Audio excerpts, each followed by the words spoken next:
حضرت زکریا علیہ السلام اللہ تعالیٰ کے نبی، بنی اسرائیل کے ہادی اور رہنما تھے۔ انہوں نے حضرت عیسیٰ علیہ السلام کا زمانہ پایا تھا۔ تمام انبیاء کرام کا دستور رہا ہے وہ اپنے ہاتھ کی کمائی سے گزر بسر کیا کرتے تھے۔ حضرت زکریا علیہ السلام نے اپنے گزارے کے لیے نجاری یعنی لکڑی کی چیزیں بنانے کا پیشہ اختیار کر رکھا تھا۔ نجار کہتے ہیں جو لکڑی کا کام کرنے والا ہوتا ہے۔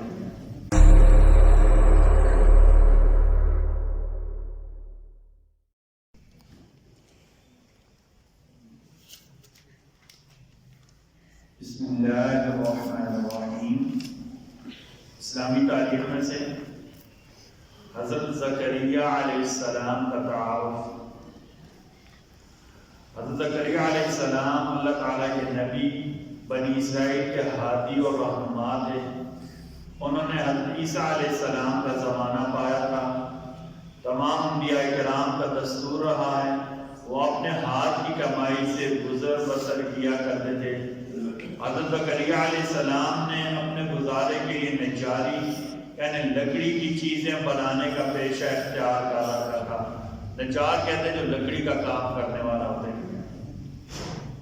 انہوں نے ہی حضرت عیسیٰ علیہ السلام کی والدہ محترمہ حضرت مریم علیہ السلام کی کفالت اور تربیت فرمائی تھی۔ حضرت زکریا بوڑھے ہو گئے تھے لیکن ان کی کوئی اولاد نہیں تھی اور ان کے خاندان میں ان کے بعد بنی اسرائیل کو رشد و ہدایت کی خدمت انجام دینے والا کوئی نہیں تھا۔ انہیں یہ فکر تھی میرے بعد یہ کام کون کرے گا۔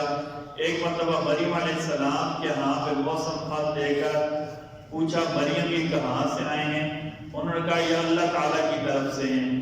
حضرت زکریا نے کہا جو اللہ بغیر موسم کے پھل دینے پر قادر ہیں وہ بڑھاپے میں اولاد بھی دے سکتے ہیں۔ چنانچہ انہوں نے اللہ سے نیک صالح اولاد مانگی اور اللہ تعالیٰ نے ان کی دعا قبول فرمائی۔ بڑی عمر میں اللہ تعالیٰ نے انہیں حضرت یحییٰ علیہ السلام جیسا نبی بیٹا عطا کیا۔ ایک فرض کے بارے میں عصر کی نماز۔ ایک مرتبہ نبی کریم صلی اللہ علیہ وسلم نے عصر کی نماز پڑھائی، پھر لوگوں کی طرف متوجہ ہو کر فرمایا یہ نماز تم سے پہلے والے لوگوں پر بھی فرض کی گئی تھی مگر ان لوگوں نے اسے ضائع کر دیا۔ یعنی عصر کی نماز پہلی امتوں پر فرض تھی لیکن وہ پڑھتے نہیں تھے۔ فرمایا سنو جو عصر کی نماز پابندی سے پڑھتا رہے گا اس کو دوہرا ثواب ملے گا۔ جو عصر کی نماز پابندی سے پڑھتا رہے گا اس کو دوہرا ثواب ملے گا۔ اللہ تعالیٰ نے قرآن مجید میں خصوصی طور پر عصر کی نماز کے بارے میں فرمایا حافظوا علی الصلوات والصلاة الوسطی۔ اللہ نے کہا ساری نمازوں کی حفاظت کرو، خصوصاً درمیان والی نماز، فجر، ظہر، مغرب، عشاء، درمیان میں کون سی ہے؟ عصر کی نماز۔ ہمارے علماء نے لکھا ہے کہ ویسے تو نماز کے فائدے ہی فائدے ہیں کہ جو بندہ عصر کی نماز چونکہ اس وقت ہوتی ہے جب کاروبار عروج پر ہوتا ہے، چونکہ چھٹی کا ٹائم ہوتا ہے یا اسکولوں سے بھی چھٹی ہو جاتی ہے، لوگوں نے عصر کے گھروں کو جانا ہوتا ہے، اس میں لوگ سودا صرف کرتے ہیں۔ تو جو کاروبار والے لوگ عصر کی نماز پر دکان بند کر کے عصر کی نماز پڑھیں گے اللہ تعالیٰ انہیں کبھی کاروبار میں نقصان نہیں کریں گے، ان کے کاروبار میں ان کے رزق میں اللہ برکت ہی عطا کریں گے۔ ایک سنت کے بارے میں مہمان کا اچھے الفاظ سے استقبال کرنا۔ حضرت عبداللہ بن عباس فرماتے ہیں کہ نبی کریم صلی اللہ علیہ وسلم کی خدمت میں قبیلہ بنو عبد قیس کے لوگ آئے، آپ صلی اللہ علیہ وسلم نے فرمایا مرحبا، یعنی آپ کا آنا مبارک ہو۔ یعنی کوئی مہمان آئے تو خوش آمدید، مرحبا یا اس طرح کے الفاظ کہنا یہ نبی کریم صلی اللہ علیہ وسلم کی مبارک سنت ہے۔ ایک فضیلت بنا پڑوسی کے ساتھ اچھا سلوک کرنا۔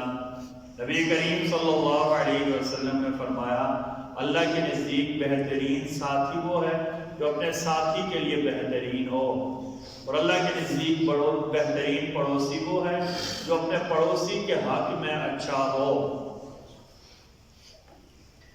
ویسے جن کے ہاں مسجد کا پڑوس ہے انہیں مسجد کے پڑوس کا بہت زیادہ خیال رکھنا چاہیے، نمازوں کی پابندی، مسجد کی ضروریات کا خیال، بلکہ ویسے تو مسجد کی ضرورت کا خیال رکھنا ہر مسلمان کی ذمہ داری ہوتی ہے، کہ خصوصاً وہ لوگ جو مسجد کے اڑوس پڑوس میں رہتے ہیں ان کے لیے زیادہ لازمی ہے۔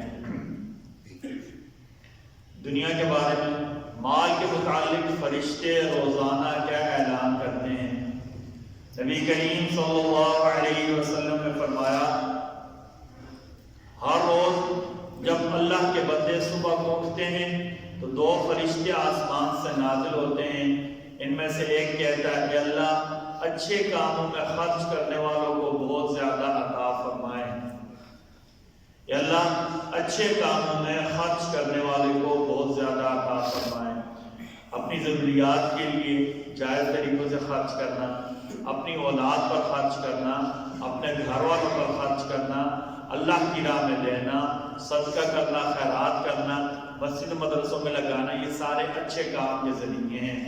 جو ان کاموں میں خرچ کرتا ہے اللہ کے فرشتے اس کے لیے اعلان کرتے ہیں کہ اللہ اس سے بہت زیادہ عطا فرمائے۔ دوسرا کہ اللہ مال کو اچھے کاموں میں خرچ کرنے کے بجائے روک کر رکھنے والوں کا مال آپ ضائع فرما دیں۔ جو اللہ کی راہ میں نہیں خرچ کرتے، فضول کاموں میں خرچ کر دیتے ہیں، ان کے بارے میں فرشتہ کیا اعلان کرتے ہیں؟ اللہ آپ ان کا مال ضائع فرما دے۔ طب نبوی سے ہر مرض کا علاج تو سامہ فرماتے ہیں کہ نبی کریم صلی اللہ علیہ وسلم کے پاس میں موجود تھا، دیہات کے رہنے والے کچھ لوگ آ کر یا رسول اللہ ہم کیا دوا کریں، یعنی ہم بیماری کے لیے کیا دوائی لیں یا نہ لیں؟ تو رسول اللہ صلی اللہ علیہ وسلم نے فرمایا، اللہ کے بندو ضرور دوا کیا کرو، یہ عین والے نہیں، دوائی والی دوا کی ہے، یعنی جب بیمار ہو تو اس کے لیے لازماً دوا لیا کرو۔ کسی ماہر شخص سے اپنی بیماری کی تشخیص کرا کر اس کے مطابق دوا ضرور لیا کرو۔ پھر آپ صلی اللہ علیہ وسلم نے فرمایا، اللہ نے کوئی بیماری ایسا نہیں پیدا کی جس کی دوا اللہ نے پیدا نہ کی ہو، یعنی ہر بیماری کی دوا ہے سوائے ایک بیماری کے، پوچھا یا رسول اللہ وہ کیا ہے؟ آپ نے فرمایا بڑھاپا، یعنی کوئی ایسی دوا نہیں ہے جو بوڑھے کو جوان بنا دے۔ بڑھاپا جو عمر کے مطابق ہوگا وہ لازماً آئے گا اور ہر گزرتے دن کے ساتھ بڑھتا جائے گا۔ باقی جتنی بیماریاں ہیں، بخار، کھانسی، بڑے سے یہ جو جسمانی عوارض ہیں، ان سب کی دوا ہے۔ قرآن کریم کی نصیحت سورہ بقرہ آیت نمبر 83 اللہ تعالیٰ فرماتے ہیں، اللہ کے سوا کسی کی عبادت نہ کرو، یعنی پکار میں، دعا میں، عبادت میں، نظر و نیاز میں اللہ ہی کو دینا ہے، اللہ ہی کے سامنے جھکنا ہے، اللہ ہی سے مانگنا ہے۔ ماں باپ کے ساتھ اچھا سلوک کرو، رشتہ داروں، یتیموں اور مسکینوں کے ساتھ بھی اچھا سلوک کرو، لوگوں سے اچھے اخلاق سے بات کرو، نماز قائم کرو، زکوٰۃ ادا کرو۔ اللہ تعالیٰ ہم سب کو کہنے سننے سے زیادہ عمل کی توفیق عطا فرمائے۔ بسم اللہ الرحمن الرحیم، بسم اللہ والصلاۃ والسلام علی رسول اللہ۔ ہمارے شاگرد حافظ وحید صاحب، ان کے والد بھائی عبدالحمید صاحب وفات پا گئے، ان کی مغفرت کی دعا فرما دیں۔ کریم الرحیم اللہ جی آپ حاجی عبدالحمید صاحب کی مغفرت فرما دیں اور ان کے لاحقین کو صبر عطا فرما دیں، رحمت بھی